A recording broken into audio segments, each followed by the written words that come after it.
Hey everyone, and welcome to the Movement Theories podcast, and welcome back to episode 2 of this new season, which is the drama school series season. Today I am joined by Lucy, who is a master's student at the Royal Central School of Speech and Drama. You are doing acting for screen, yes, but you also went to the University of York and did theatre writing, directing and performance. A mouthful. Yes. And whilst at York, you were part of their drama society, which I've heard is the biggest in Europe. That's what they say. That's what they say. That's what every job school says. That's what they like to throw out there. Yeah. How true that is or not. Also, Europe, how do Yeah. they measure that? I don't know, but sure. So we've got a lot to talk about in this episode. We hope you enjoy it. Make sure you like and subscribe if you're interested in this channel. My name's Josh Cambridge, and this is the Movement Theories podcast. Hello, Lucy. Hello. How are you? I'm good. How are you? I'm really good. I like to start with this question. Lots of people who have watched this before will have heard of it. It's who inspires you? Oh, that's a good question. Thank you. That's why I ask it. Okay. I'm a classic Phoebe Waller-Bridge huge fan. She really inspires me, I guess. I think the way she writes, produces, acts, does everything. I love that. What has she produced that I might recognise? Well, Fleabag. She created. I haven't watched I don't know Fleabag. if produced is the right word, but she created Fleabag. it. Oh, and Fleabag is what you did a dissertation. I did. On, let's see how my memory serves me. Okay. On comedy. Yes. In Fleabag and like Would I Lie to You or something? Oh, that's a game show. Hold on, no, that's a game show. Something Fleabag similar. And Hold on, that was incorrect. I May Destroy You, the consent-based drama by Michaela Cole. Oh, okay. Otherwise known as Would I Lie to You? So what was it called? The second one? I May Destroy You. I May Destroy You. I May Destroy You. Really? Oh, I swear it was something like Would I? Oh yeah. May I Destroy You? All right. Well, you know what? I May Destroy You. Yeah. So tell me more about Phoebe Waller-Bridge. Other things that she might have done. I'm not sure if I'm super familiar. Maybe I should be. Okay. I mean, she wrote and created Fleabag, and that yes. came from a Fringe run. It was originally she was asked, I believe, to write a short story at like a scratch night event, and she wrote a 10-minute piece and it involved the Obama wank moment from Fleabag, which became like quite a famous moment from the series. Obama wank. Yeah, her character famously had a little wank whilst watching the news and Obama doing a speech, and it was great. I've never heard of this. You've not heard of Obama wank? I need to educate myself. This is terrible. Yeah, it's good watching. Nice. So that was where it began. A little 10-minute little story, not even necessarily a monologue or a performance, just a story, and then got developed into a Fringe show with her. A director friend called Vicky. I can't remember her name. And then they got they went to the Fringe. They were already established in their like scratch writing and stuff like that, so they got a good venue. And and then from there it was developed into the TV show, and it's good. So Fleabag's a TV show. It is, yes. Have I not watched this? I'll have to have a look at it. I'll have to search up. There's 2 seasons now. So the first season was successful, clearly. Yeah, the first season was from the stage adaptation, which was a one-woman show that she did. Yeah, she sat on a stool and like does all the voices of the other characters and like impersonates them very well, jumps between. And then the second season is like an extension of that, and that's the one with Andrew Scott and the hot priest. Oh, nice. So did you watch it on the Fringe? I didn't know. I've not. This is bad. I've not seen the stage version because my dissertation was purely on the TV show adaptation. So yeah. Because you've been to the Fringe a couple of times, haven't you? Yeah. I thought you might have. I thought maybe like I can link the two things together. I think it was I don't know. It might have been like 2012 when she was there. So it was quite a while ago for the Fringe. So when you went to the University of York, you joined their society, and it was a society that takes you to these different places, like the Fringe, for example. Yeah. So in my first term at York, I'd heard about Drama Soc, and basically they said it's like a great way, because obviously my course was theatre based, but the Drama Society, you didn't have to do theatre to be in it, so it was a great way to meet people from all different courses instead of just theatre, which was really good. And then in my third term, I auditioned for a new writing piece, and I knew it was going up to the Fringe. Really lucky, got into the ensemble, and it was a great time. It was originally a one-woman show again, and then it got developed into a main character with 3 ensemble people, like multi-rolling. It was comedy. It was all about it's like a coming-of-age story, all about like asexuality, finding yourself, and like this journey that this girl goes on to like accept herself. And it was gorgeous. I had so much fun doing it, and that was great because it was like one of the first things that we got to rehearse in person after the pandemic. And yeah, the Drama Society facilitated us going to the Fringe. So they handled all the like venue booking, marketing, all that kind of stuff. We had to pay for our accommodation and travel up there. But in the first year I did it, the society did have a package or like ways they could help you if you couldn't finance that yourself as well. Nice, yeah. But then the second time I got to go, that wasn't in place just because of the cos he lives. Yeah. So I was really lucky that I was able to use savings and things to go. But yeah, being able to just pay for the accommodation as opposed to the venue and that kind of stuff was incredible. And also going with a university society, for me, there was almost less pressure because I hadn't invested like in the venue. I wasn't set to lose money. Yeah. Which is so bad, but you know what I mean? But it's like, true. Yeah. We were there to like, make theatre and make people laugh and tell have a good story. time. And it was really nice to see the Fringe from that side of it, which I think is quite rare. Like most people that go are so stressed all the time and flyering all the live long day just to get bums on seats. We were obviously still flyering and stuff like that, but to be able to go and for the theatre was great. That's awesome. I haven't been to the Fringe, but I think it's on my to-do list. I think it would just be amazing. Yeah, it was crazy. The first year I went was 2021, so it was still coming out of COVID and stuff like that. So it's like reduced capacity and stuff like that. But even then, I've never seen a city so full of people. Yeah. And you could literally give someone a flyer and say, come see my show, and they come. Which is, Imagine doing that in London. Yeah, you'd be You'd be laughed ignore at. you. Yeah. Yeah. People are there to be persuaded to come see shows, and it's great. Yeah, that is awesome. I think I would really like to at some point in my life. We do. We live at the complete opposite end. People might not be able to hear. This is our camerawoman, Kaitlin, talking. You might be able to hear her. You might not. Who knows? We need to get you a mic at some point in the future. That'd be awesome. A little like kind of three-way conversation would be really nice. So what made you... Oh, actually, no, I have a different question. Okay. I think that question will come later on. Okay. The thing I wanted to ask was, what's one of your favourite things that you've watched at the Fringe? Okay, cool. Oh, now. Okay. Now, yeah, I'm asking that right now. Okay, so I saw in my... So I managed to go in second year. I went because I had friends going as well, so I went to support.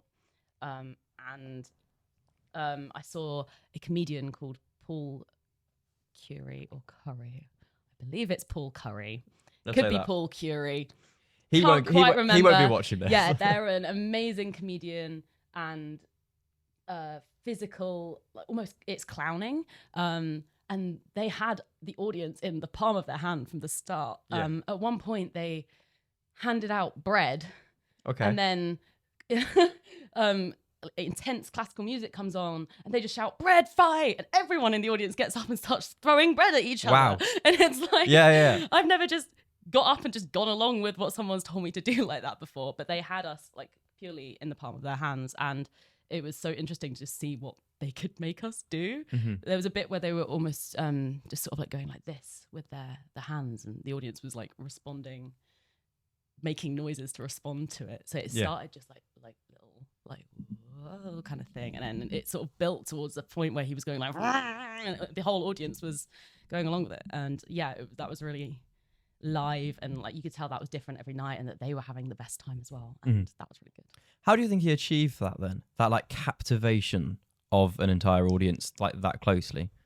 I think there was mixes of storytelling, more stand-up-y moments, a fairly intimate space. It was quite a late slot as well in the evening. So people like chose to go there. Yeah. Like they went there for some like, people had had some drinks, probably. Yeah. It was like At 10, 11. They'd been in the bar, kind of rolled into this to this show. And I think people sort of knew what they were sort of getting into. I mean, I had no idea. A friend had told me, go see this. You will have a good time. Yeah. They didn't say anything else. They said sit on the front row. And I was like, fine, sure. Cool, I can do that.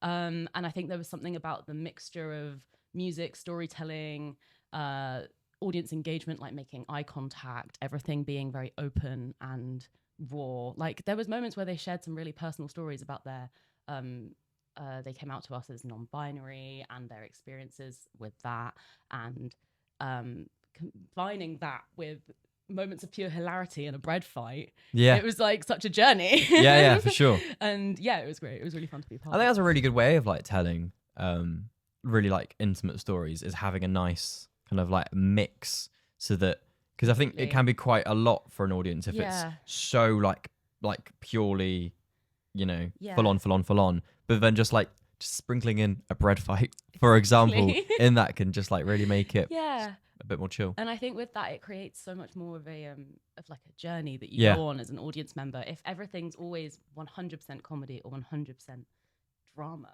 you sort of like get into one way of viewing and stuck in that. Whereas when one moment you're seeing a character go through something or a performer go through something really intense, and then the next minute you're laughing about it, and then you're like, how am I laughing like this? That's like humans do that. We laugh in situations when we shouldn't be laughing, and when we get bad news, like we want to laugh. Like it's a very human way of being. It's to try desperately to make things lighter. And I think when shows and performers can get that in, it feels so much more real. Yeah, something I've seen, and I think this came from something I must have studied, because I don't know how else I would have. Comes from somewhere. You know? Yeah. I read a book once. It's just like making people laugh at moments that they shouldn't be laughing at, then makes them question the material they're watching more, which then causes them to be more engaged.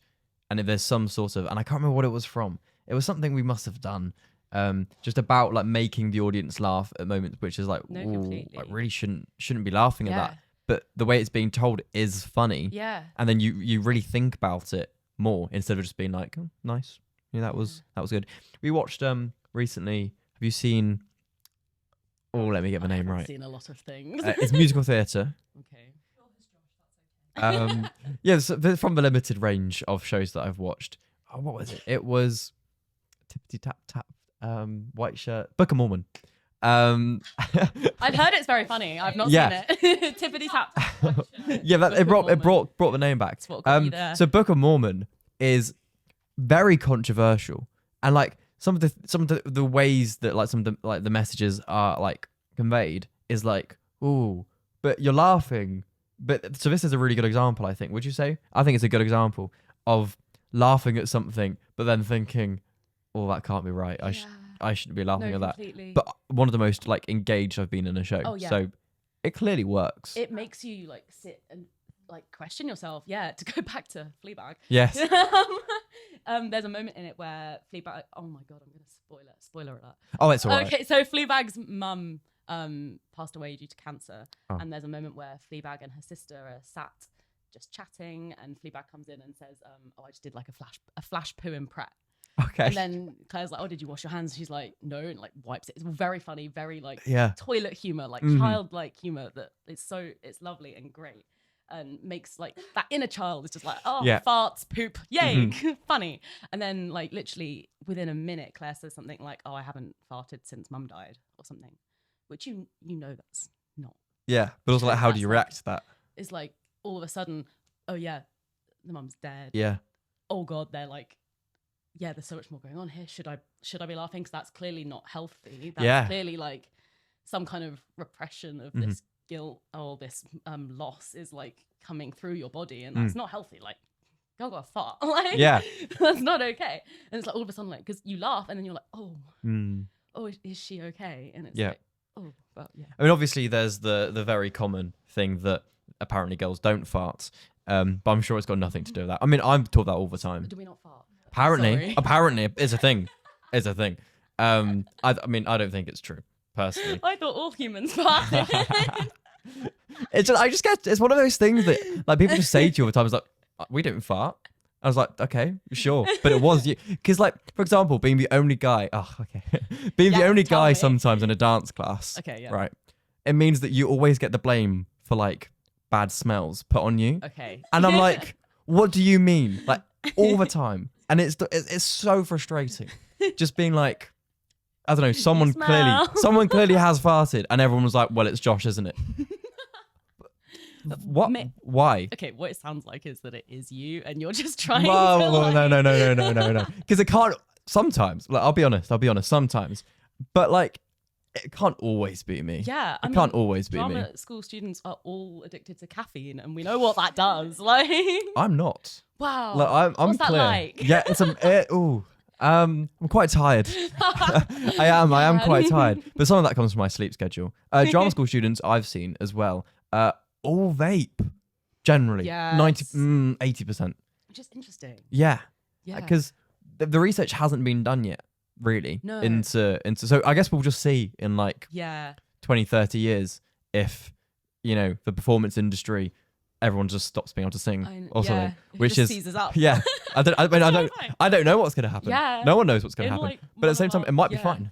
In one of our first weeks at Central, I remember going into one of the studios, and an MT class had clearly just been in there. Yeah, and they had this big like bit of paper on like pinned to the wall. They'd like clearly just been like writing on with like big pens. And it was all about like vocal health, and it was all about like. We don't drink, we like exercise, we like drink lots of water, and then like, see them all out the next day. Yeah. Like... Totally. Sure. Yeah. I've seen or noticed that, especially I think maybe dance or kind of musical theatre, they love drinking. They absolutely love it. I've got a friend, and I won't name drop, who went 48 hours, didn't drink like liquids apart from alcohol. Wow. Because they did like 3 night outs in a row. Okay. And then like they only drank alcohol for the entire weekend and didn't have any like water or juice. And I was like, oof. Oof, yeah, you're in like the only thing I think can react to that is oof. Yeah, oof. Like they're in like their second year, which is a little bit of information. But I'm not that's quite crazy. I was like, that's the circle wild. has narrowed. Yeah. They're in Group B. No, I'm joking. But it's like, that's crazy to me. I couldn't. They're just like out living to like get some experiences to draw on when they're like when they have to play like a drunk character. So yeah, when they're performing or when they're creating, then they know what these are getting. It's like a new form of method acting, isn't it? Yeah, it's like that experience like lives in their body and they can call on that. Yeah. I do want to ask you again about university. Why you chose York? Why you chose the course at York? Kind of the process leading up to being there. Yeah. Yeah. So it was the year 2019 to 2020. So I was in my last year of sixth form, and I'd auditioned for some drama schools. Not gone particularly well, I'll be honest. And it got to sort of February time and March, and obviously COVID was really starting to take off. Yeah. Everything was shutting down, and I sort of remember thinking like, I do want to go somewhere next year. I want to, if I can, go and start my higher education. A gap year wasn't for you. Yeah, because I thought about it, and then I was like, travel wouldn't really be an option with COVID, and I would have loved to, obviously earning and working would have been obviously really useful. But at the time I was like on furlough pay, so I was probably a little bit naive and a little bit like, oh, it's fine, like it's all good. So I applied late to York on a whim, just being like, let's go. I'd heard about the course because a family friend's son had done it and absolutely raved about it, said the best things, to the point where my mum, every time I'd ever talk about my career, she'd be like, Christian went to York, you know, York, the university, Lucy, not drama school, no, university, according to parents, a bit more reliable. Exactly. Yeah. And to the point where the amount she said it, I was like, I don't want to do that. You keep telling me to do this thing, it makes me not want to do it. And then so I'd heard about it through that bit, and it got to March, and I was like, I'll apply. There was still an interview process, so I was like, if I get in, it'll be a sign. Cool. I'll just see what happens. And it's the only course in the country that is the theatre, writing, directing, and performance. Yeah, it's a whole mix. Yeah, it's a bit of everything. It's good. And then so I had my interview on Skype because of COVID. COVID. It was back in the time when they were sort of saying, like I had a recall for a drama school, and they were like, we're going to use Zoom. Like, we know you won't have used Zoom before. It's a new software. We're trying it out. Here we are. And look where Zoom went after that. So yeah, and that was on Skype, which was kind of nice because it meant I had like my personal statement there, like I could look at it. And I really enjoyed the interview. I think from going from drama school auditions where they don't know your name, they haven't read your personal statement. I don't know if they actually do. They might. It doesn't feel like they have, but I don't know. I had a friend who said that their document wasn't even viewed, like because they could see on the online thing. Yeah, you get a number. You're in a room with like hundreds of people. Yeah, it's that vibe. To doing an interview where someone had read my personal statement, was asking me about my personal statement, knew my name. Yeah, I was like, whoa, they know who I am. Yeah, like, and and then a couple of weeks later, I got the offer, and it felt right. I remember when I applied, I was like, if I get the offer and it doesn't feel right, then I'll take a gap year. Cool. But when I got the offer, it felt like, yeah, this is where I want to go, and I'm so glad I did because definitely. Nice. And so then from there, you've done your course. Yes. You did the Drama Society. Yeah. You did 18 shows? I tried to count that in my head on the way here, actually. It's going to be, I think it would be about, over 15 society shows. And then when you include the, not all acting, obviously, a mix of roles. And then when you include the shows and student films from the course, it goes up. That's quite a lot for a 3-year course. It's like, what, 6 per year? Yeah, it'd be sort of 2 or 3 a term. Yeah. Which is cool. And I remember getting there and being like, realistically, even as a working professional, I'm never going to be in this many shows in this quick turnaround again, probably. Yeah. So like, let's go. That means you're always working on something, doesn't it? It was great. Which is really good. You're at drama school now, yes, doing your masters. Yes. How different is your experience from university, from York, to the term and a half that you've currently had here? Yeah, there's definitely some crossovers. York set me up really well with theory stuff. So when we're doing practical things on my masters now, and they'll mention a name or a book about the theory, I'm doing quite well at recognizing and being like, oh yeah, we did that in like second year or something. Like I've got some links to go back to, which is really useful. But generally in York, it would be, we'd sort of read about the theory and then maybe try it out, but mostly it'd be reading and thinking about it. Whereas here, it's so like, get up, do it, think about it afterwards, just do it and try it out, play around with it, get on your feet straight away. And yeah, I'd say, and the physical side of it is very different. Also the contact hours at university, it was, for my undergraduate, it was very rarely would we have something in the morning and in the afternoon. Oh, okay. For the course, which is why we were able to do so much society stuff. Yeah. Because we'd sort of have maybe like a lecture in the morning and then maybe a 3-hour seminar, and then be able to fill the rest of your day with rehearsals for societies, committees for all these societies, all that kind of extra stuff. So you sort of got to do your course, but also people could work, which I know is really difficult at drama school. I'm avoiding it as long as I can. Yeah, I've got the most flexible job ever, so it's okay. Oh, that's great. Currently, but working, you could create your own stuff alongside, and try out things that you thought you might be interested in as well, which was nice. Whereas at drama school, I'm finding it so go.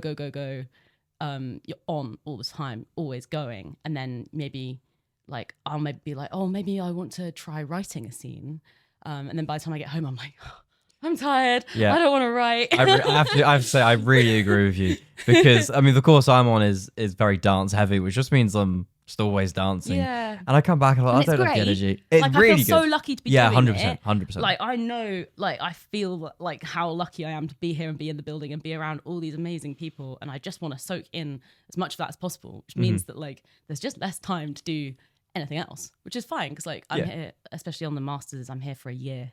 So it gives me that kick up the butt. Is a master's only 1 year? You can do an MFA in some, I think. My course is just a year. I had it in my head that it was longer, but it makes sense that it's just a year. It gives me that like kick up the butt. Yeah. To be like, right, I'm here for a year. Let's go. Yeah, really crack on for 1 year. Yeah, let's get like, I just, someone said to me at the start, they were like, just be a sponge. Just try and like take in as much as you can because it'll be over before you know it. And it already is in January. Yeah, which is crazy. You've done a term already. I know. You're on term 2, nearly halfway through. I'm in denial. That's mad. I mean, I had a look at term dates for my course, and including holidays, I've done 20 weeks already, because it was a really, really long first term, but including half terms and whatnot.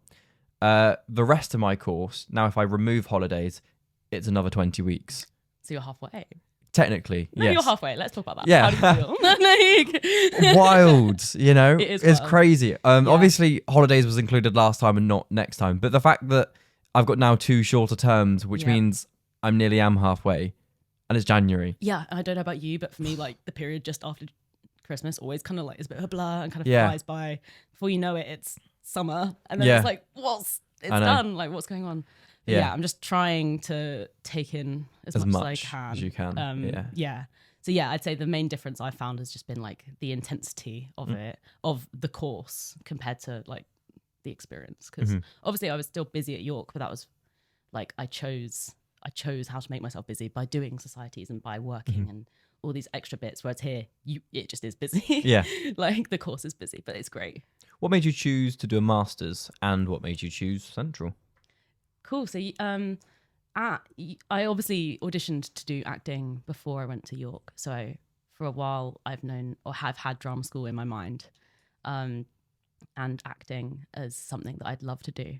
When I auditioned in sixth form, I was very, very timid, very like, oh, I'll just try and then, see what happens. Like, I really hope I get in, but not really like, I didn't have the confidence to go and commit and show what I had to offer. I was just sort of turning up and hoping for the best because I didn't really know what I was doing. What type of sixth form did you go to? And it was A-levels sixth form. Yeah, just like same as me then. Yeah. Because it's the thing I find that lots of people who go to sixth forms like that, including myself, I felt the exact same way. I was a bit like, I don't really know. No one else was doing it. Gonna try it. Yeah, exactly. But quite a few people go to these specialised like musical theatre sixth forms, and like they're trained at sixth form to audition. And so I would say that they probably have a greater chance purely because of confidence. Yeah, that's the thing.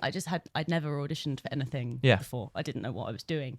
And the teachers that did, I did A-level theatre, but the teachers had never done that themselves. They didn't know what to expect. So as much as they were really useful, they also didn't know. So it was just that kind of thing. So I already had like drama school. I'd of course built it up in my mind as the place to go. And I went into York thinking, I don't know, I want to try directing, I want to try writing, I want to throw myself into all these different things. And then if I find, you never know, I might find like I love writing or like I love lighting design or something like that.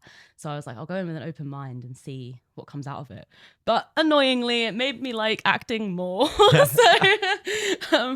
Not necessarily a bad thing though. It's probably really good. I know. I got to third year when we were like starting to think about the next year, and I was like, here I go again. like I've just proven to myself that I do really want to act, and this felt like the best way I could try and do that. I went. There was a few of us from my course that were auditioning, which was nice because we were all sort of in it together. Yeah. And I sort of thought I'll just try, like I'll go for it. And then, I was so happy when I got my offer because I wasn't necessarily, I don't think anyone was ever expects to get an offer. But when I did, I was like, okay, cool. Yeah. Guess I'm doing this. Guess I need to work out how I'm going to pay for this. Yeah. That's something I haven't thought about yet because I'm interested in doing a master's. Yeah. Probably something like movement direction, something like that. It's just, you don't get the whole government grant thing. But that's like 3 years away. So I'm not like too worried now. Yeah. What made you choose acting for screen? Because it's not necessarily stage, is it? So I went for a few. I went for a few straight acting courses and I think 3 acting for screen courses as well. I think I went in my second year. A friend of mine on the film course at York asked me to audition for his assessment film, and I was like, okay, never done a film before. And then like all of a sudden there's a camera in your face and it's like right there. And I was like, I'm used to a stage. They're normally meters away, like at the back of the room. They don't normally see my eyeballs. And I was terrified. Like I remember like shaking like a leaf, but then also thinking, this is really cool. Like never before has anything I've done had to be so detailed and had that opportunity to be so expressive, but so like minute and detailed and nuanced as well. Yeah. And I remember thinking, okay, I'm terrified, but in a good way. I got really excited by that, and I never watched it back. Hated that. I think that's fair enough. I swear there's a bunch of famous actors out there who don't like watching their own work back. And then they do a take, and then obviously yell cut, and then you see all the crew like huddled around the monitor rewatching this take that was like a close up of your face, and I'm like, they're all staring at my face right now. I'm just stood there like trying to watch their reactions and then see if we're doing it again, and it was terrifying. But I found it really exciting, and also I think when I think about the media I love, it's TV and film. Yeah. Like I go home every night and I go to bed watching a TV show, or my way of turning off from the day is by sitting down and watching something.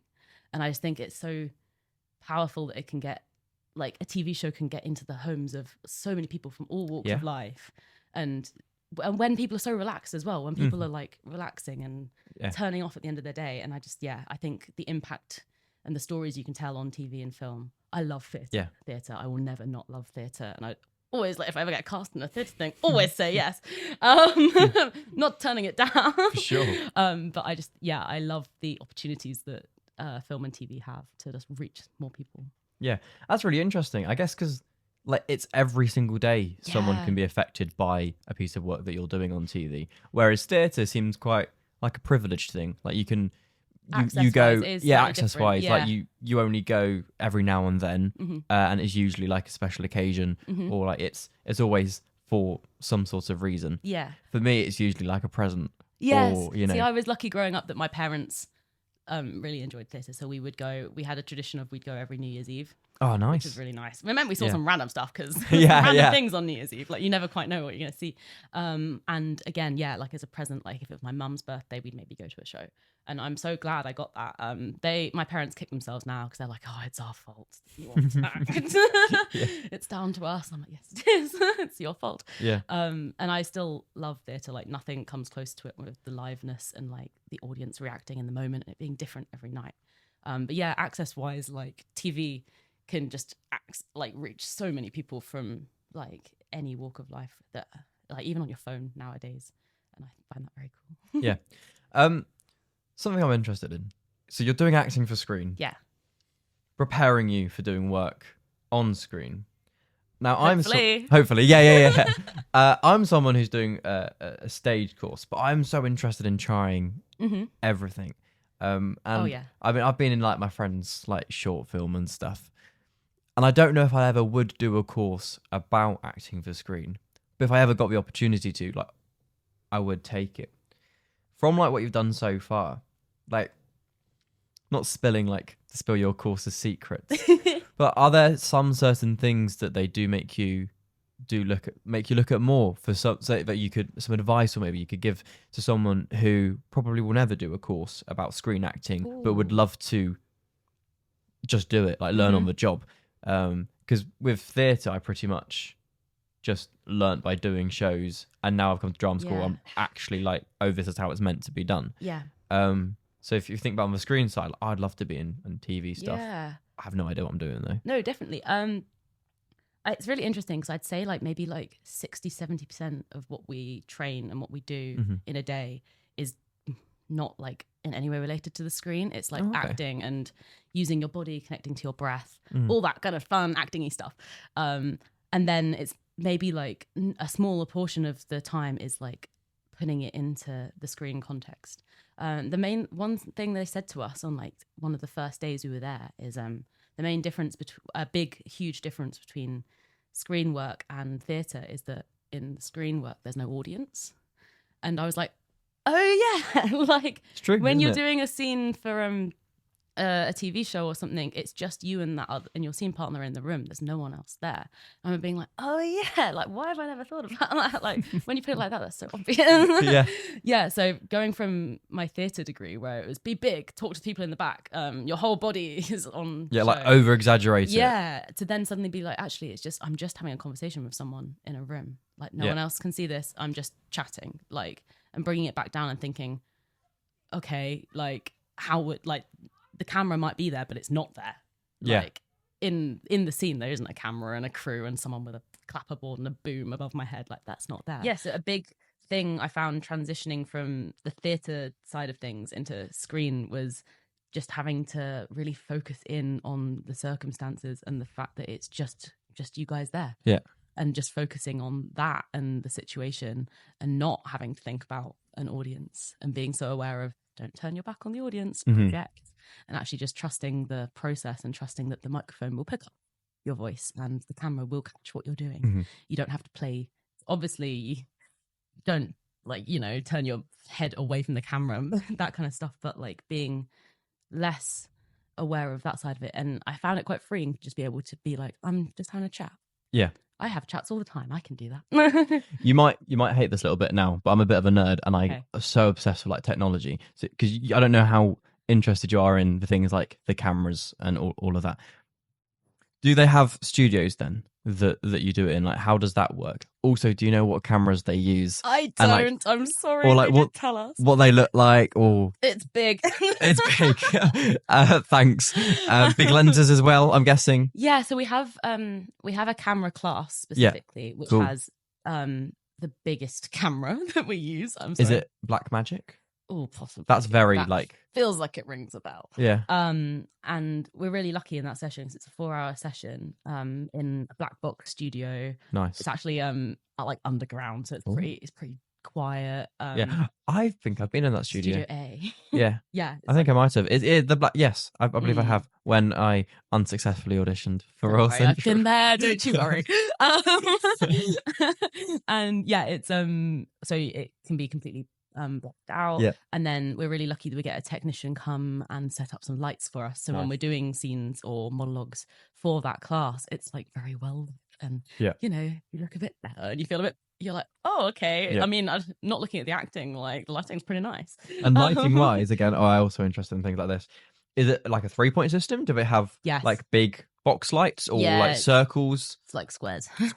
Yeah, like this but bigger.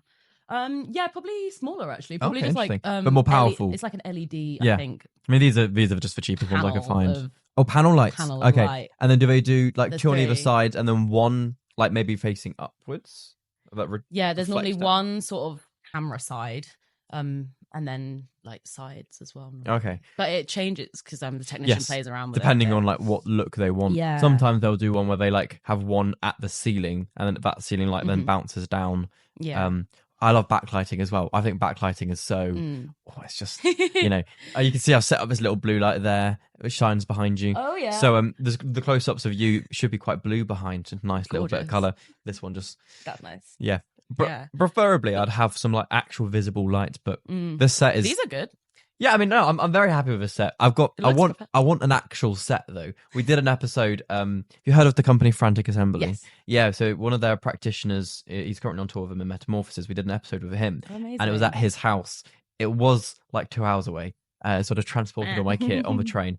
The things we do. Yeah, I know. It was a good episode. But we did it in his like lounge, and he had this perfect little set, and I just saw it on the video as well. You should look at the episode just to see what it looks like. It's amazing. It makes a huge difference. It's just so bright and vibrant. Oh, cool. And I just felt like, I know when there's good lighting, you do feel a little bit like, oh, yeah, I know. It's really nice, doesn't it? Yeah. It kind of wakes you up as well, doesn't it? No, definitely. Especially which is really it's like good. Dark outside now. But yes, that's the most like studio-y setup we have. Nice. And that's in like that's set up that morning and then taken down. So it's not always like that, but they put that up for our camera. Exactly. Yeah. Which is great. And then we do get the camera out in our acting sessions sometimes, but that's we just get out, play around with it. Yeah. Lighting is the lighting that we have, and that's great. But for our we had an assessed project last term, and we it ended in us writing and performing a monologue for a character that we developed. And it was really interesting to like go through that process. And when we came to finally filming those monologues, they got in a crew. So there was a sound operator, boom operator, all that kind of stuff, like an first AD. It felt professional. Like I've not been on a professional set, but I was like, oh, okay. And that was great because they set that up and with a backdrop for us. And lit that, and they could change the color of the backdrop and stuff. Oh, lovely! That. Yeah. So that felt professional. I mean, I don't know what I'm talking about, but that felt that felt close. Do you know about like coves, like white coves? So this moment, and it's something that I really want to do some sort of shoot in one.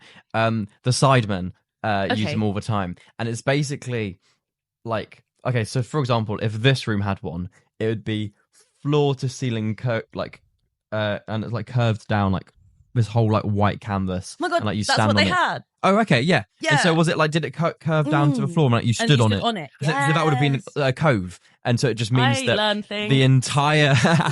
I'm glad that I'm able to impart some knowledge. So it means that like when you're filming it looks like you're in just like a plain, pure, whatever colour they choose. Yeah. I think they're so cool. It was and great. I'd love to be in one. Yeah.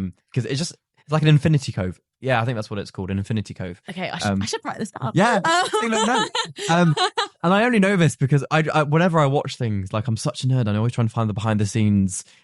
Really, luckily, the Sidemen, one of their cameramen, do like a behind the scenes channel, and I'm always there like, what cameras are they using? Like, I know. I'm so interested in techie things, purely because like I would like to work in all sorts of parts of the industry when I'm older, and I feel like if I am doing acting, and I'd quite like to, it'd just be good for me to understand like what everyone's jobs are and like I don't want to be one of those snooty people who's like, are you doing this correctly? Like, but just to know, that being said, but just like for my own peace of mind, I kind of know like what's going on. No, completely. I feel that's quite feel useful. settled in it and like, you know. And I also just love like techie things, you know, how things are done. I'm not good at the techie side. That's I fine, appreciate and love it, but Yeah. because that was so cool, and we got to sit and watch everyone's monologues at the end of term. It was lovely. It was like a little screening. We brought popcorn, and they, as I said, they could obviously change the color of the background for everyone. So it was really nice, like knowing that we'd all filmed it in the same place, but the background changed and it fit the coloring of people's costumes and what they were wearing, and it was gorgeous. Like, lush, nice. So it sounds like drama school, which I think this is a fairly like obvious thing to say, but it's just a lot more practical than university. Yeah. Although I would have thought that we'd have done a little bit more, you know, like in person, like doing things. We did when we moved into second and third year, we moved towards assessed projects. So nice. Unless COVID. Oh yeah, so COVID was first year. Yeah. So I think you told me off camera, not told me, messaged about the fact that your entire first year was on Zoom, but it was on Zoom in student accommodation. So you weren't even at home, like you were paying for accommodation in York. But just on your computer. Yeah. Which is crazy. Yeah, it was really weird. It was that time in 2020 where we'd had the first lockdown, we'd had Eat Out to help out. Everyone was hopeful that, you know, it would get better. So all the uni students moved into their uni accommodation, and nothing was open, like clubs weren't open and stuff like that. Not that because why you go to uni, isn't it? Nothing was open. Really. So we started with an in-person outdoor session. Okay. So on the York University campus, where the theatre department is, there's so many geese. Okay. Like, geese everywhere, to the point where they tell you when you move onto the campus, if you get attacked by a goose, pick it up by the neck and swing. Wow. Like you're told. I'm not sure I'd be brave enough to like reach for it. I feel like my finger would get bitten. Yeah, the reason that the Easter holidays used to be where it is, it's changed now, is because that was when mating season was, and they didn't want students on campus. So there's that's so funny everywhere. You just get used to them. Like, I'm still a bit scared, but and on the first day we hadn't met anyone from our course. They track us all out. We have these little head like pieces in, so we can listen to our lecturer like talking into a microphone in this field of goose poo. Yeah. Weird. And we all stood in this circle, socially distanced, listening to this guy trying to make us do zip zap boing Love in that. a field. My friend, who I didn't know at the time, turned up in socks and sliders because, you know, student, and his socks covered in poo. And it was lovely. Yeah. So as much as it was difficult, obviously, with COVID going to university, I'm sure all courses struggle with it. They did try. Yes. They got us outside. So first term was like, they tried. Then obviously the second lockdowns happened. So I was lucky that I moved home for second term and got some money back on my accommodation. And then, but yeah, it's the whole walk around the space and you're in like a few meters of a uni room. And then, so you're just walking past your camera and then walking back. we did a session where we spent like a long time pretending we were stuck in mud, but you know, in your uni room. Yeah. At one point they were like, we want someone to lead a warm-up on Zoom, and no one put their hand up, and I cannot handle an awkward silence on Zoom. I can't do it. And my friends in the course, they knew that, so they just stood there knowing that I would break. And lo and behold, I did. So I just slowly go, right, okay, I will do one. And I ended up leading like a random sun salutation yoga sequence that I'd perhaps seen on YouTube like the day before, so it was fresh in my brain. Didn't know what the hell I was doing. I remember at one point I was like, and fold, and so I was like squatted under my desk so I wasn't on camera, and I was just sat there thinking, what am I doing? I wasn't actually doing the movements. I was like, hand upward dog. I wasn't actually doing them, and I fully knew that no one else was doing them. I was just making it look like I was. So yeah, it was interesting, but it meant that when we were back in person, even with the first performances they got us back doing were like masks with like see-through masks. Okay. That would like steam up. Yeah. They really did try and get us back in as quickly as possible. We had like outdoor sessions in a teepee because that was allowed. That weren't part of they weren't like compulsory, they weren't part of the course, but they put them on to try and get us to meet each other because we didn't know anyone, because all we'd seen was Zoom.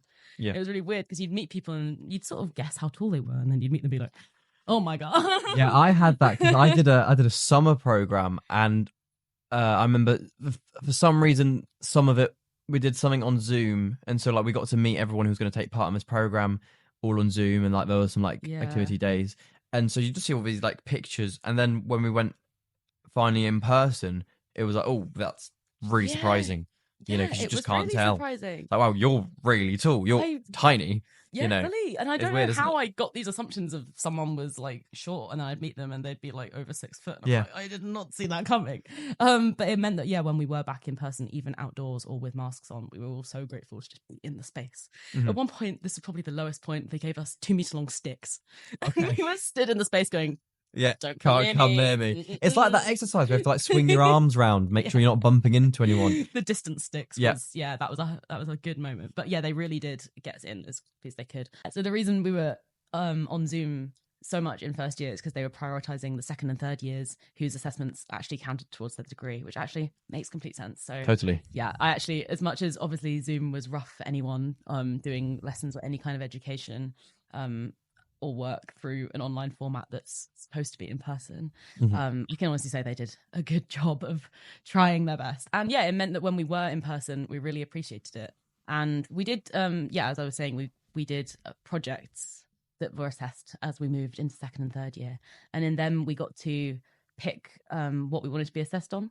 So we'd either, the first one we did, we got to write a half an hour political piece. And that was great. You could pick like whether you wanted to act, direct, produce, lighting, costume, sound, dramaturgy, a role basically. Sometimes they doubled up, like say you could be a small acting role and do like costume, something like that. So that was great. And the reason I think I say that it was more theory based is because as much as we did that, the actual grade would be more weighted on the essay we wrote afterwards. So we still did practical stuff, but when it came to the actual final grading, it was always more in the we've done this experimentation, we've explored, we've gone through a performance process, now how do we link it back to the theory that we've done, what have we learned, what are we taking forwards, that kind of thing, which is really interesting. But so more theory based from like an assessment point of view. But, okay, cool. Nice, thank you. I had another little question that I thought of, which is a lot of people don't get into drama school first try, and then they go and then keep trying year after year. Would you recommend then doing a university course? Because lots of people go, no, I'm not going to do university, I'm just going to try again. And in some cases it's like 5 years later they then get an offer and then go to drama school. I think it completely depends on your circumstances and what you're looking for, I guess. I look back at who I was when I auditioned the first time, and I'm so glad I went for the university experience, because I think I just became so much more confident in not even like my abilities, but just who I was, and that this was what I wanted to do, and that I had explored and worked and tried things, but still knew this is what I wanted to do. So I'm so glad for me I did that. And I would recommend the university experience because it's fun. And it's, as I was saying earlier, slightly less physically intense as a drama school. So it completely depends what you're looking for. Like if you know that you want to get into that intense hardcore training as soon as possible, and you know that's what you want to do, then sure, like do what you need to do, take the time to get in. But if you actually think, oh, maybe there's something else I want to try, or like I'm not 100% sure, or I even just want to be more confident when I come to actually auditioning next time, then if you've got the capacity to go for it, I say go for it. So I learned so much about myself overall, not just as a performer, from just like societies and going away and moving away at 18 and stuff like that. So, nice. Yeah. Cool. Looking ahead now. Oh God. Post masters. Yes. Are there particular things that you'd like to do? Are there maybe particular shows, or what would you think in terms of like TV versus film versus Bridgerton? Bridgerton. You know what I could see you in? Bridgerton. Right, see, my surname's Eddington. Oh, wow. There's been Bridgerton, there's been Sanditon. I'm thinking it's next. I love comedy, and I love romance. Nice. Yeah. I love anything that makes people laugh or has like some kind of escapism element, like some kind of storytelling that like draws you in, and like even if it's not romance, but something that like sucks you in. Yeah. And so something like Bridgerton that's got that like kind of fantasy, like, you know, it's not real, like you can just turn off your mind and just get absorbed in these silly little characters having silly little fiction. I've realized what I could see you in. Like I could really see you in this. Have you watched the program Ghosts? No, but I know really I need see. to. I really know I yeah, need as to. like some like dead, you know, like, well, obviously, dead like ride or something. Cool. Like you were, you know, I don't know what the situation would be, but maybe you were like getting married and like an ex-boyfriend came and like killed you, and you just like a knife in your neck or something, like that's your character. I love it. No, you know what? I know that's so gruesome, but you'd be floating around, but like your thing would be the fact that you've got a knife in your neck. I will take that. Yeah. You know what I got on first week at Central? We did a casting session where they were like, right, we're going to talk about like your casting types, like where you fit, stuff like that.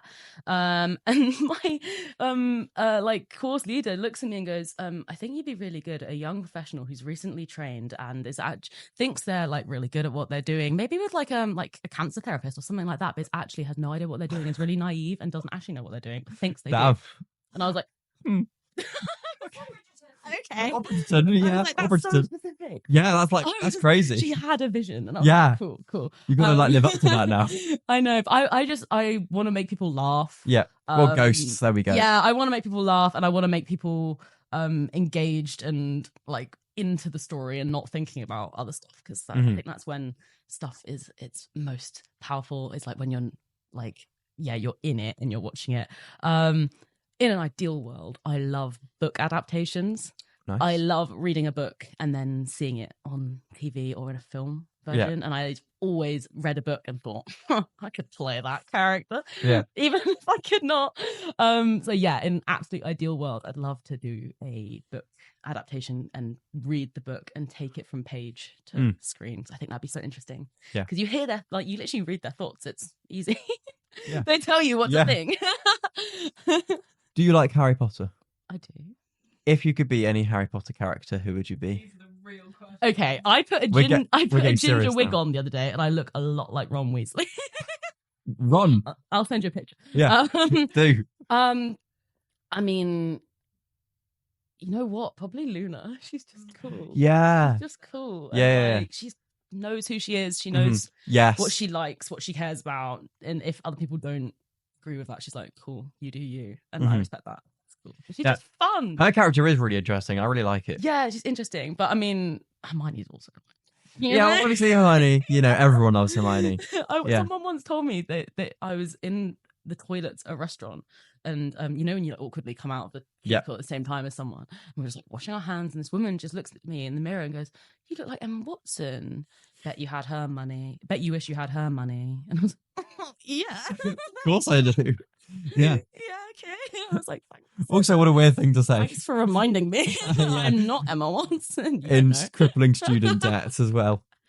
But I was like, yeah, cool. Yeah, I do love Harry Potter. And it always brings back that nostalgia. If I hear the music, gone. Well, it's the thing, like the soundtracks for all of these like most popular shows are what make it so Star Wars, for example, like I just hear that intro music and I'm just like, oh, I'm ready to do like a binge watch, a marathon, all sorts. Or like Lord of the Rings, if I hear some of like the music, I'm just like, that's it, I'm gonna have to do a marathon now. Like you can read something, like for me, I always think about Normal People, and like reading that was such an experience anyway, but then when you saw it on screen and it's the same story, but you see it and there's music and this gorgeous soundtrack and all these characters have come to life. I just found it such like a visceral experience of, oh my God, like, it's so powerful. But yes, I'd love to. Yeah. You know what? I think lots of these kind of like things like Marvel, like, are like putting out loads of films. But I think the one thing that has just made them just not as special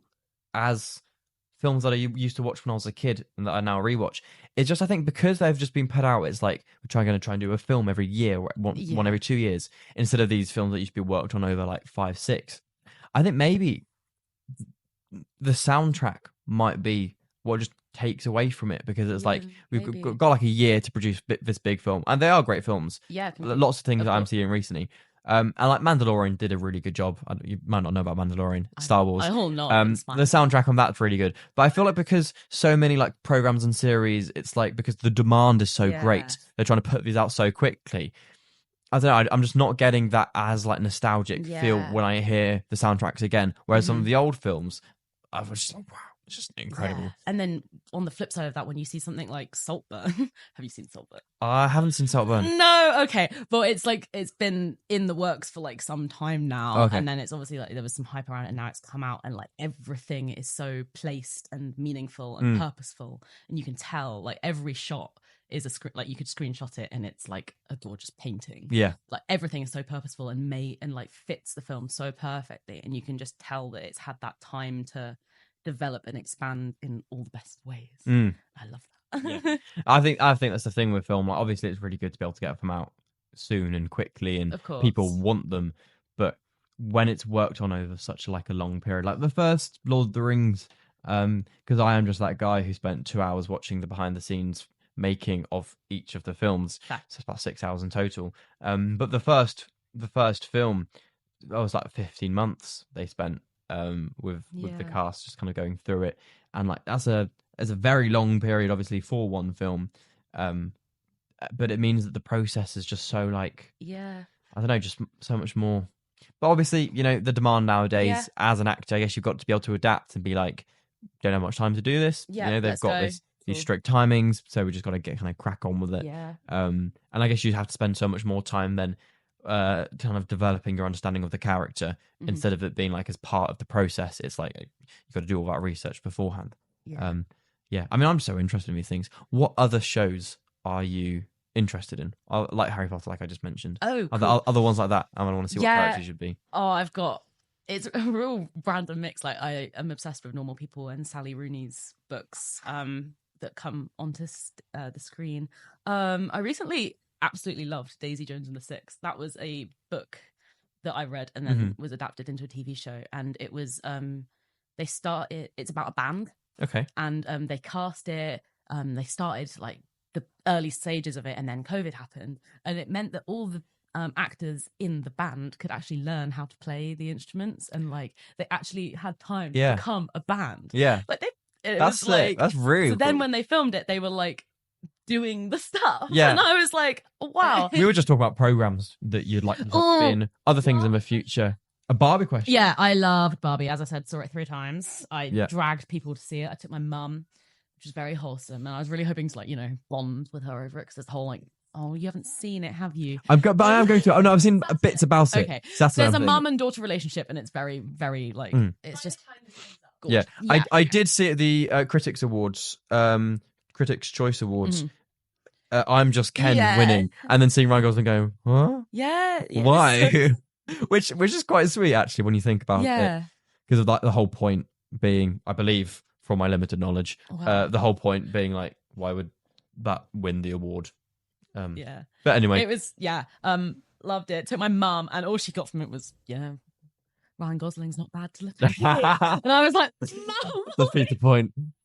great.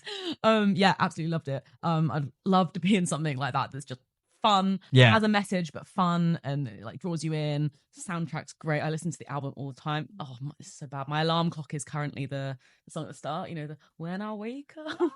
And I'm like, I'm a Barbie. And I never really had Barbies as a kid, but I really got into the film. If I was gonna be a Barbie, I think I'd want to be the one that's like, hey boys, do you want a broski beer? It's so cool. That line got me. I've been saying it to people ever since. I'm like, you want a broski beer? Oh, that's it. Just backflip. That's all I do. My whole personality. What would his job be? Backflip. Yeah. Okay. Because people love seeing people backflip, so then they'll just go, "Hey Ken, backflip," and that would just be me.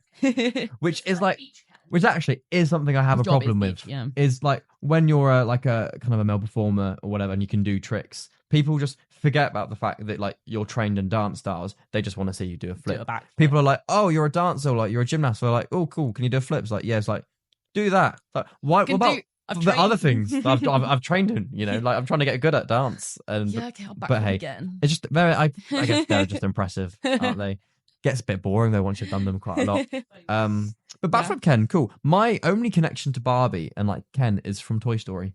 Oh yeah. Yeah, because I never had Barbies or anything as a kid, but I remember watching Toy Story. Quite like Toy Story, and Barbie and Ken are both in that, I believe. Yeah. So I think that's kind of like how I have that kind of basic understanding. Also, flipping love Friends.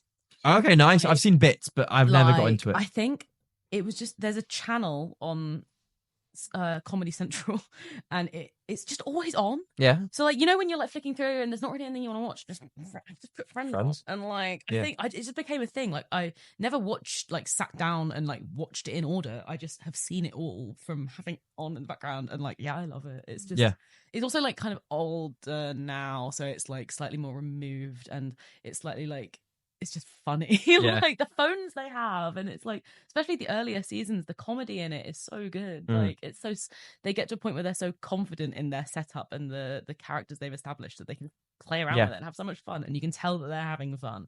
And I would love to be in something like the things that. with these slightly older programs is it must be quite sad now to kind of watch back, like knowing that your favorite actor in it has died. I like know, Matthew Perry.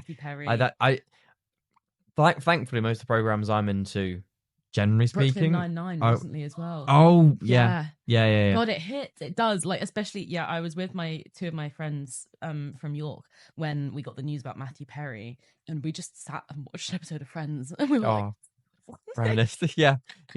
And then, but I did find afterwards, it's like I'm giving away some of my life. I go to bed at night listening to a podcast about Friends. Oh wow! Because it like. I put it on the sleep timer. It's just relaxed. Like like analyze an episode, and there's obviously so many episodes of Friends. Like they've got some material to get through. They like analyze it, talk about how like some things that are like wouldn't be as right nowadays, which is really interesting to think about. How it's it's nice, and it's just relaxed and easy to go to sleep to. I've been to Friends and wake up to Barbie. Yeah, that's great. That's great. Yeah, my life. And I remember thinking like, oh, I don't want to listen to the podcast as I go to sleep because it's really sad of Matthew Perry. But after a while, you can watch it and it's still Chandler. Do you know what I mean? Like it's still like that role is still him. Like I don't know. I just remember it. I sort of forgot because I wasn't watching Matthew Perry. I was watching Chandler, and I think that's he was so good in that, and his comedy is incredible. But it seems like you like kind of comedy things a lot. I do. That's kind of what you like to be in. I'd love to. I love laughing.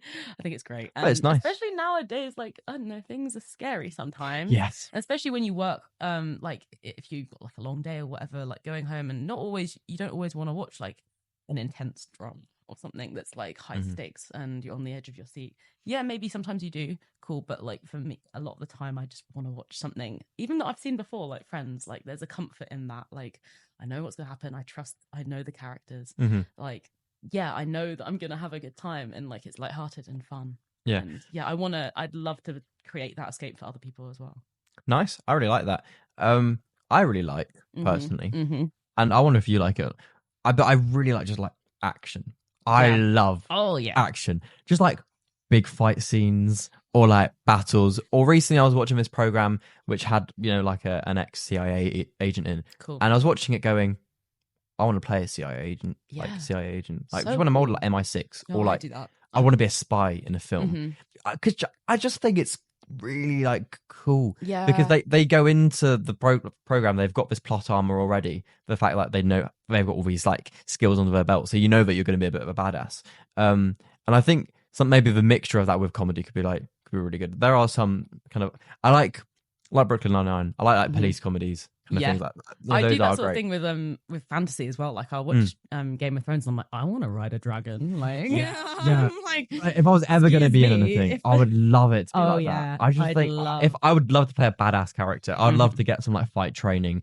I'd love to shoot guns and be so immersed in the world as well. It's, and be able to watch it, potentially watch it back, or know that other people watch it and like get so engrossed in my character. Because the one that I've just finished watching called Person of Interest, I'd watched part of it when I was younger, and I've rewatched all 5 seasons again, and I was just like, by the end of it, I didn't want it to stop. Like, and I got such like a connection with those characters, and so now like whenever I watch anything else and one of the characters pop up or the actors pop up in like in another show or something, you're always like, oh, it's them, and it makes me realize like, wouldn't it be nice if that's like me, if I've played a character for like 5 seasons and like people will watch it and like have that connection with you, like they know you as that character, and like they start to like you because of that character, and then watch other things you're in because then they start just like your face, like they're familiar with, and I just get so engrossed with it. It's such a special, like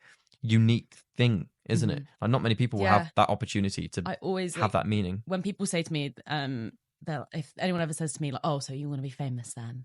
I'm like, I would love to have it where, when you're watching something and someone goes, what's she been in? That's my goal. What's she been in? That's all I want. For sure. You've been in more than one thing. I know. For people to like look through your credits and be like, oh, that's interesting. I love doing it. I'll see an actor and I'm like, what have they been in? And then I'll see that they've been in. It really bugs me when I can't think of what they've been in. When a face like kind of recognizable and you're like, ooh. I think it's also so cool because they've clearly played it so differently that you can't. Which shows that someone is a good actor. Something I love is seeing like film actors and like, other famous people, but also seeing like that they've done like theatre and musicals, but like they've also been like a badass in these films, and like it's just that they've got such a range of things that they can do. Like they're such I don't know what another word is. I know what you mean. But they've got like such like a whole host of things that they've done. And they can adapt and flexible and can just take on a role. There's a word that's on the tip of my tongue, which is like very frustrating. Versatile. Just like these versatile actors that do so much. Because it also like kind of shows. You mentioned earlier about like having that day where you got put into like we're all told about like your cast types. And saying like, oh, you'd be good for this and this and this. But I just like to think that I'd be in a stage where I'm older where I'll just be good to do whatever, Completely, like I'd just be able to act whatever I liked. And a lot of the industry is like, oh, you suit this role. Yes. And I think it's good to sort of know know how perhaps people might perceive what you suit, but then also to push that boundary and say, okay, because if you're I'm really going to do acting, the opposite. I'm going to try the opposite. Because like, why not? That's acting. Go try something new and embody that, and it could actually be great. Like I know what you mean. Like as much as cool, maybe I could be a young professional who thinks they're really good or blah. I also would love to try the opposite of that and play like a badass because it's so fun. Exactly. It's why I think people say that playing like the villain or evil characters is like the most fun that they have, because it's like you just get to be something that you're really not.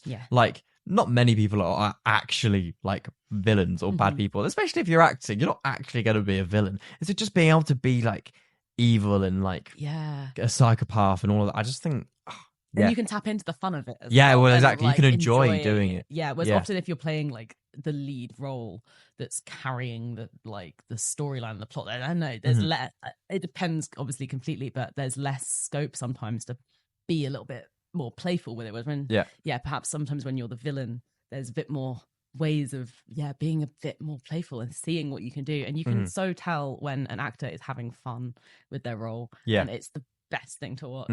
I always think of Andrew Scott as Moriarty in Sherlock. Oh, so yes. Good. Which Sherlock? The Benedict Cumberbatch season. Oh, what was it that I watched? Oh no, I watched the Henry Cavill. I think I watched that Sherlock. The movies. Yeah. Yes. Yeah. Nice. Yeah. He's just so good. And like everything he delivers is like, he's not thought it before or learned it as a line. It's like fresh and it's coming in the moment, and it just feels like playful and fun especially in that. And I just remember watching that and being like, I want to do that. And I know that like my cast type isn't perhaps like that sort of villainy person, because I'm a bit like, ooh, bumbly and everything. Yeah. But like, I so want to try. Yeah, why not? Exactly. Like, why not? Give everything a go. Exactly. And if you can go to the extremes and then bring it, it's so much more fun. Yeah. Got another question for you. Okay. And I've got an answer as well, but I'd like to hear yours. Why acting? Yeah, that's all I can say. Why acting? I think when I look back at like when I like watched films like Harry Potter and stuff as a kid, that feeling of just like pure, like you're engaged in it and you're on board with the story. And I just always was obsessed with that, and I was always trying to find that, like reading, watching things. And I do want to create that for other people, which is perhaps a like selfish way of looking at it. And I'm always thinking of the outcome of the acting and how it affects other people. But I want to create cool stories. Yeah. But also it's so scary. Like I do sometimes think, God, why acting? Like, why am I doing this? Because it's hard. And I am someone who like, I feel like I feel the rejections quite hard, and like it does hit you. And I know that this industry is tough and there's going to be a lot of that. And sometimes I'm like, oh God, like, can I? Did you see that interview where the lady said, don't do it? Phoebe Diviner. Yeah, she when they said, oh, what advice would you have for a younger actor? And she just said, honestly, don't do it. I was like, I honestly respect the honesty so much, because it did make me think. It makes me think like, okay, I need we all got to be aware of that going into this. But as we were talking earlier about how luck is such a big thing, and it does. Oh yeah, massive. Yeah, it does. It gives me a level of peace knowing that luck is such a big part of it, and that someone out there could be doing everything right, putting in all the work, and just it not work out for them.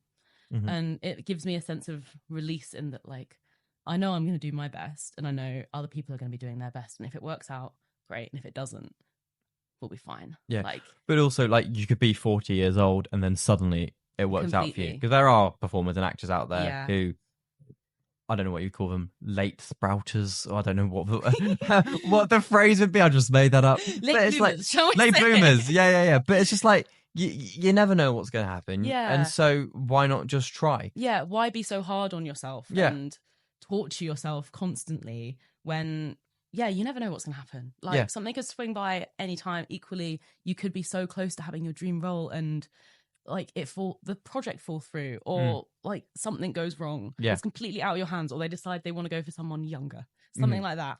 Yeah, and you just can't control it. There's only so much you can do as a performer. You hone your craft. Yeah. Well, actually, okay, let's like rethink this. There is that mindset of there's only so much you can do as a performer. Hone your craft and make sure that you're really good at what you do, and you're always kind of like trying to meet people and socializing, but the rest of it is left up to fate. But I think actually in the age that we're in, there probably is things people can do, like to put them out there more. I think an example being on a podcast. The example I was thinking was TikTok. And social media. Like getting your face out there. And I know it's not for everyone. No. Like personally, I don't like TikTok that much. No. Like you know, because it's not for me. But whereas doing something like this is for me. But actually, I think the social media age we're in, there is a little bit more on top of that you can do to show off Yeah, your definitely. skills. Yeah, there's ways of putting yourself out there and making yourself more visible nowadays, which is great. Like, it's obviously not for everyone. Like, I've never particularly explored that, but I know that it's something that I might go into. Like, I'm thinking about it. You never know. Yeah, like, yeah.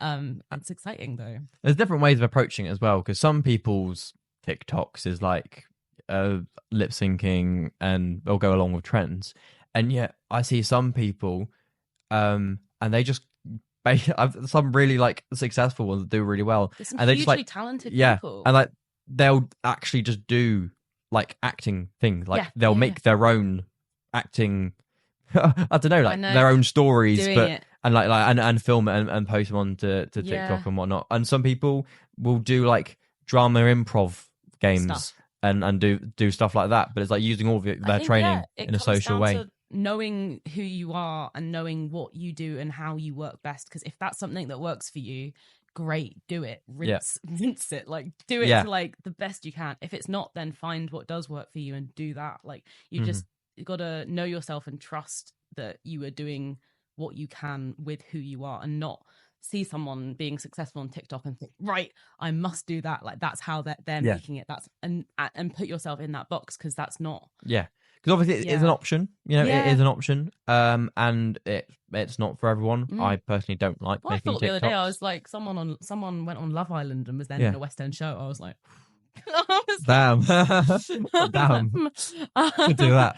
Yeah, but yeah, there's loads of different ways into it. But yeah, I think it's just about like knowing what you bring. Yeah, and again, it at the end of the day, like it is luck. There are things that you can do to make yourself more lucky. Yes, or to put yourself in more likely situations. Yes, yeah, no, exactly. And I think like just try everything, do everything. Like don't say no to things. Well. Yeah, for sure. Like it's the fact that you know these working professionals that I've had on the this podcast, which is the most irrelevant thing ever. But like, and they're a working professional. They've gone like, yeah, why not? Yeah. You know, it doesn't benefit them at all. But why not? But why not? And I think that's like the perfect attitude. It's bringing people up with you as well. Yeah, 100%. And also just fostering that like new, because there's so many great people out there. Like I've obviously never been to a drama school until this year, and just coming and being, and I remember the first stage being like, damn, everyone's good. Yeah, like, that's the thing that I'm finding in my classes. I forgot that everyone was going to be really good. I was like, I know. Wow. It's obvious. It's really obvious. But I'm there and I'm like, wow, we're literally all keeping up at the same level. Like, this is wow. Yeah. It's just, you know, I find it. Yeah, but I think that's great. I just have to remind myself sometimes, like, some people have been doing this longer than you. Some people have been doing this like not as long. Like, there's a whole range of people. Everyone's different, and everyone has a story that they bring to it as well, which is I love. A story which I like sharing on this podcast. Yay. So if you're someone who's watched this and you've got this far, and you think you've got a story or something that you'd like to share, send us a little DM. We love getting little DMs. Not big DM. No, just a small little. Oh, hey, like the podcast. Are you interested in me? And yeah, I think this is quite a nice way to wrap up. Thank you so much. That's all right. I'm glad you had a great time. I always like to hear that when someone comes on and we take really 3 hours out of their life and they've enjoyed it. Yeah, I mean, I do feel I do generally I feel bad sometimes because I'm like I've just like captured you for like the last 3 hours and like, but I did feed you. Yeah. Yeah, that doesn't happen to everyone, but sorry. Yeah, I was gonna say like. Food isn't always guaranteed. I just happen to be making it. So yeah. Thank you for those who are still here. There's this whole spiel about liking and subscribing. If you want to do that, then do that. That's completely up to you. You can always unsubscribe later as well. I hear people say that often. My name is Josh Cambridge. This has been the Movement Theories podcast. We hope you enjoyed. Goodbye. Bye.